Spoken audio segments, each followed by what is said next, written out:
Selamat datang saudara-saudari.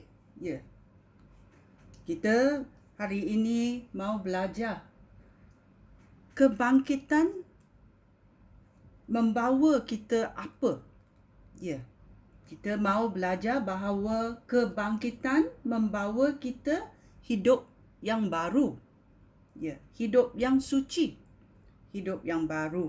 Ini berlaku bila kita percaya kepada penyelamatan Yesus. Ya.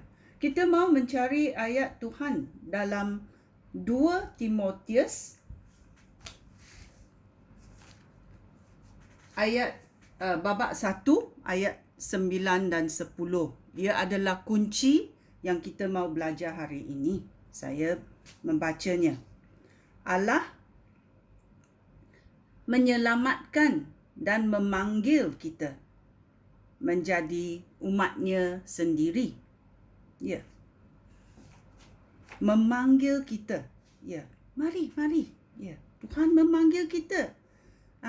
Bukan kerana apa yang sudah kita lakukan. Bukan kerana kita baik atau apa. Tetapi kerana tujuan Allah dan rahmatnya sendiri. Dia memberikan kita rahmatnya melalui Kristus Yesus.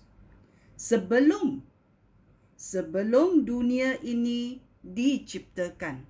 Ya, sebelum kita dilahirkan, sebelum dunia diciptakan, dia sudah ada rancangan untuk kita. Ya, ini sungguh baik. Tetapi sekarang rahmatnya telah dinyatakan kepada kita dengan kedatangan penyelamat kita, Kristus Yesus. Ya, bila kita kata Kristus, dia adalah Mesaya. Ya, penyelamatan yang kita tunggu-tunggu.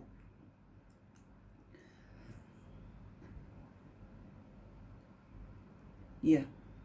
Yesus sudah mengalahkan kematian dan membawa hidup yang kekal melalui berita baik itu. Ya. Ini adalah kunci dalam kehidupan kita yang baru kerana rahmat Tuhan, bukan kerana kebaikan kita sendiri.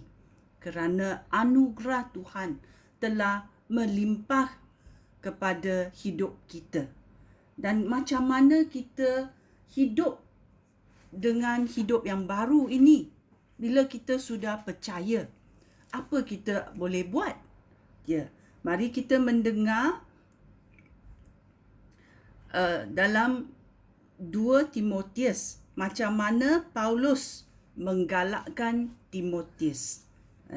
Timotius adalah pengikut Paulus yang baru dan dia menggalakkan Timotius. Mari kita mendengar macam mana kita mau hidup dalam anugerah Tuhan.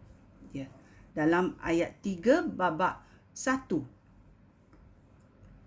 Paulus berkata, "Aku bersyukur kepada Allah yang aku sembah dengan hati nurani yang murni, seperti yang dilakukan nenek moyang aku dahulu. Semasa berdoa, aku bersyukur kepada Allah setiap kali aku teringat akan engkau, Timotius, baik siang maupun malam. Aku ingat akan tangisan kamu dan aku ingin sekali berjumpa dengan engkau supaya aku benar-benar gembira." Ya. Ini Paulus menggalakkan Timoti seperti pastor menggalakkan gembala-gembalanya di gereja. Ya. Kita juga boleh masukkan nama kita bila kita membacanya. Okey. Paulus teringat akan iman Timotius yang sungguh-sungguh itu. Seperti iman nenek Timotius iaitu Lois dan ibu Timotius iaitu Eunika. Mereka juga sangat berdoa kepada Tuhan. Ya. Paulus yakin bahawa Timotius pun memiliki iman bersama-sama dengan nenek dan ibunya. Ya. Itulah sebab Paulus mengingatkan Timotius supaya sentiasa menggunakan pemberian yang dikurniakan oleh Allah kepadanya pada waktu Paulus meletakkan tangannya kepada kepala Timotius. Ya. Timotius telah didoakan oleh Paulus dengan meletakkan tangan. Paulus meletakkan tangan di kepala Timotius. Tetapi Paulus berkata, kamu mesti menggunakan pemberian yang dikurniakan. Bila kita guna, kita mesti melakukan sesuatu. Ya, bukan kita dengar aja, tetapi kita mesti melakukannya. Okey? Ayat 7. Roh yang diberikan oleh Allah kepada kita tidak menjadikan kita penakut. Sebaliknya, Roh Allah melengkapi kita dengan apa? Dengan kuasa, dengan kasih dan kekuatan untuk mengawal diri. Ya, sebagai seorang pemuda seperti Timotius, dia mesti mengawal dirinya sendiri. Kerana nafsu di dunia ini banyak. So, itulah Paulus berkata, Roh Allah melengkapi kita dengan kuasa, dengan kasih dan kekuatan untuk mengawal diri. Ayat 8. Oleh itu, janganlah malu. Janganlah malu memberikan kesaksian tentang Tuhan kita dan janganlah malu akan aku yang dipenjarakan kerana Kristus. Sebaliknya, hendaklah engkau dengan kekuatan yang diberi oleh Allah, bukan kekuatan kita sendiri. Dia berkata, ini adalah kekuatan yang diberi oleh Allah. Turut dia menderita untuk berita baik ini. Ya. Allah menyelamatkan dan memanggil kita menjadi umat-Nya sendiri. Bukan kerana apa yang sudah kita lakukan, tetapi kerana tujuan Allah dan rahmat Allah sendiri. Dia memberikan kita rahmat-Nya melalui Kristus Yesus sebelum dunia ini diciptakan.